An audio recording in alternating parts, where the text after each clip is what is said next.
கர்த்தருடைய பரிசுத்த நாமத்துக்கு மகிமை உண்டாகட்டும். இந்த அருமையான இந்த காலை வேளையிலும் ஆண்டவருடைய வசனத்தை தியானிப்போம். உபாகமம் 1:11 எனக்கு ரொம்ப பிடிச்சமான ஒரு வசனம் பாருங்க. இதுல 1000 மடங்கு ஆசீர்வாதம், 2 மடங்கு ஆசீர்வாதம் இருக்கு, இன்னும் 10 மடங்கு ஆசீர்வாதம், 40 மடங்கு ஆசீர்வாதம், 100 மடங்கு ஆசீர்வாதம், இதுல 1000 மடங்கு ஆசீர்வாதம். ஹல்லேலூயா. ஆண்டவராகிய கர்த்தர் இந்த ஆசீர்வாதத்தை கொடுக்கறத பார்க்கலாம். 10ஆம் வசனத்துல, உங்கள் தேவனாகிய கர்த்தர் உங்களை பெருக பண்ணினார், இதோ இந்நாளில் நீங்கள் வானத்து நட்சத்திரங்களைப் போல திரளா இருக்கிறீர்கள். இது 10வது வசனம். 11வது வசனத்துல, நீங்கள் இப்பொழுது இருக்கிறதை பார்க்கிலும் 1000 மடங்கு அதிகமாகும்படி உங்கள் பிதாக்களின் தேவனாகிய கர்த்தர் உங்களை சொல்லியபடியே உங்களை ஆசீர்வதிப்பாராக. இப்படிப்பட்ட ஒரு ஆசீர்வாதமான ஒரு வார்த்தையை மோசே சொல்றத நம்ம பார்க்கிறோம். கர்த்தருக்கு மகிமை உண்டாகட்டும். இந்த இடத்துல வானத்து நட்சத்திரங்களைப் போல திரளா இருக்கிறீர்கள். அது ஏற்கனவே அந்த ஆசீர்வாதம் பெற்று கொண்டிருக்கிறாங்க. இன்னைக்கு குழந்தை இல்லாத பாக்கியம் இல்லாத ஒரு கணவன் மனைவியாக மாத்திரம் ரொம்ப வருஷமா கண்ணீரோடு நீங்க இருக்கிறீங்களா? இந்த வேதனை உங்களை அழுத்திட்டே இருக்குதா? எத்தனையோ டாக்டர்ஸ் கிட்ட போயிட்டீங்க, எத்தனையோ ட்ரீட்மெண்ட் எடுத்துட்டீங்க, சித்தால பார்த்துட்டீங்க, ஆயுர்வேதம் பார்த்துட்டீங்க, அலோபதி பார்த்துட்டீங்க, ஹோமியோபதி பார்த்துட்டீங்க, எல்லாம் பார்த்தும் கூட குழந்தை இல்லையா? அது ஆண்டவர் கொடுக்குற ஆசீர்வாதம் தாங்க. இந்த ஆசீர்வாதத்தை நிச்சயமா நீங்க பெற்றுக்கொள்வீங்க. விசுவாசிங்க, பெற்றுக்கொள்வீங்க. இயேசு மேல உங்க விசுவாசத்தை வைங்க. நிச்சயமா ஆண்டவர் உங்களுக்கு கொடுப்பாரு, ஏற்ற காலத்துல கொடுப்பாரு. எங்க குரூப்ல இருக்க ஒரு பொண்ணுக்கு 19 வருஷம் கழிச்சு ஒரு குழந்தை பிறந்தது. இன்னொரு மகளுக்கு 10 வருஷம் கழிச்சு ஒரு குழந்தை பிறந்தது. அப்படி எத்தனையோ வருஷங்கள் ஆயிடுச்சுன்னு நினைக்கிறீங்களா? இப்ப கொடுப்பாரு ஆண்டவர் நிச்சயமா.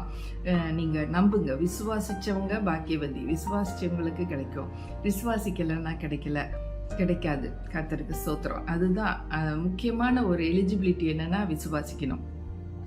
ஆண்டவர் சொல்றாரு, உன்னை 1000 மடங்கு ஆசீர்வதிப்பேன்னா, இது ஒரு பெரிய ஆசீர்வாதம்ல, குழந்தை பாக்கியம். அது 1000 மடங்கு ஆசீர்வாதம். இப்ப இருப்பதை காட்டிலும் இப்பவே வானத்து நட்சத்திரங்களை போல நீங்க திரட்சியா இருக்கிறீங்க, திரளா இருக்கிறீங்க. இப்பொழுதும் உங்களுக்கு அடுத்து நான் கொடுக்க போறது இதை போல இப்பொழுது இருப்பதை காட்டிலும் 1000 மடங்கு ஆசீர்வாதம். இன்னைக்கு உங்களோட பேங்க் பேலன்ஸ் ஒரு 1000 ரூபாய் தான் இருக்குன்னு வைங்க. இன்டூ 1000 போட்டுக்கோங்க. எத்தனை ஜீரோ வரும்னு பாருங்க. உங்ககிட்ட 1000 ரூபாய் தான் இருக்குன்னா 3 ஜீரோ இருக்கும். இன்னொரு 3 ஜீரோ ஆட் பண்ணீங்கன்னா 1 லட்சம் ஆயிடுச்சா? அந்த அளவுக்கு கர்த்தர் சொன்னார்னா சொன்னார் தான். அவர் சொல்லியபடியேன்னு இருக்கு பார்த்தீங்களா? அவர் சொல்லியபடியே உங்களை ஆசீர்வதிப்பாராக. நம்ம ஆண்டவர் ஆசீர்வதிக்கிற தெய்வம். இன்னும் செழிப்பே இல்லை, எனக்கு சமாதானமே இல்லை, எனக்கு சந்தோஷமே இல்லை, என் வாழ்க்கை சூனியம் ஆயிடுச்சு அப்படின்னு சொல்லி நீங்க அதையே சொல்லி அதையே நினைச்சிட்டு இருக்காதீங்க. இல்லை, என்னோட வாழ்க்கையில ஆண்டவர் வேற ஏதாச்சும் ஒரு திட்டம் வச்சிருப்பாரு, அதை எனக்கு நிறைவேற்றி கொடுப்பாரு, நான் அவரை விசுவாசிக்கிறேன்னு சொல்லிட்டு டக்குன்னு அடுத்த பாயிண்ட்டுக்கு வந்துடணும். அதுலயே இருக்கக்கூடாது. அதை தான் அவர் கற்றுக் கொடுக்குறாரு. இந்த நாள்ல நீங்க தெரிஞ்சுக்கோங்க, இங்க இருக்கிறது போலயே இருக்க போறதில்ல. 1000 மடங்கு ஆசீர்வாதம் உங்க வாசக்கிட்ட வெயிட் பண்ணிட்டு இருக்கு. நீங்க கதவை திறந்தாதான் அது உள்ள வர முடியும். கர்த்தருக்கு ஸ்தோத்திரம். எங்களுக்கு அப்படிதான் நிறைய ஆசீர்வாதங்கள் கிடைச்சிருக்கு. 1 2 இல்லை, 1000 மடங்கு ஆசீர்வாதங்கள்லாம் நிறைய கிடைச்சிருக்கு.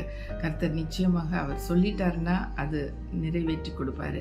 அவங்க விசுவாசித்து டெய்லி கூட இந்த வசனத்தை மனப்பாடம் பண்ணி நீங்க டெய்லி சொல்லிட்டே இருங்க. ஒரு நாள் இல்லாட்டி ஒரு நாள் உங்களுக்கு கர்த்தர் கொடுத்துருவாரு. ஹல்லேலூயா. இப்பொழுது இருப்பதை காட்டிலும் நான் 1000 மடங்கு ஆசீர்வாதமாய் இருப்பேன் அப்படின்னு ஒரு விசுவாச அறிக்கையை செய்யுங்க. இந்த வசனத்தை நீங்க ஞாபகம் வச்சுக்கோங்க. உபாகமம் 1:11 படி கர்த்தர் எனக்கு செய்வாரு. நான் இப்பொழுது இருப்பதை காட்டிலும், இப்போ இருக்க பேங்க் பேலன்ஸை காட்டிலும் 1000 மடங்கு என்னை ஆசீர்வதிப்பாரு. நீங்க சொல்லி பாருங்க. நீங்க சொல்லதான் அது அந்த வார்த்தை ஜீவனாகி அது உங்க பர்ஸ்குள்ள இருக்கும், இல்லைன்னா உங்களோட பேங்க் அக்கௌண்ட்ல அது இருக்கும். கர்த்தருக்கு மகிமை உண்டாகட்டும். இந்த அருமையான வேலையிலும் நம்ம ஜெபிக்கலாம். நல்ல ஆண்டவரே, அருமையான ஒரு வசனத்தை கொடுத்தீங்க. நீங்க அருமையான ஒரு தெய்வம். நீங்க சொல்லியபடி செய்கிறவர்.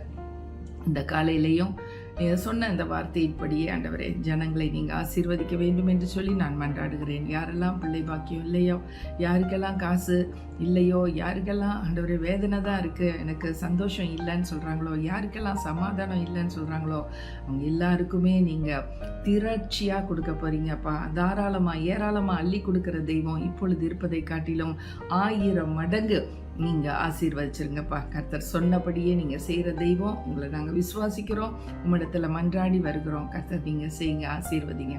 ஒன்றிலும் குறைப்பட்டு போகக்கூடாதப்பா. சுகவீனமாக இருக்கிறாங்களா, 1000 மடங்கு சுகத்தை கொடுங்க, 1000 மடங்கு ஆசீர்வாதம். மாத்திரை மருந்து எதுவும் சாப்பிட வேணாம், கர்த்தர் சுகத்தை பரிபூர்ணமாக கொடுத்துட்டாருன்னு விசுவாசிச்சிருங்க போதும். 1000 மடங்கு ஆசீர்வாதம் எனக்கு கிடைச்சிருச்சின்னு விசுவாசிச்சிருங்க போதும்.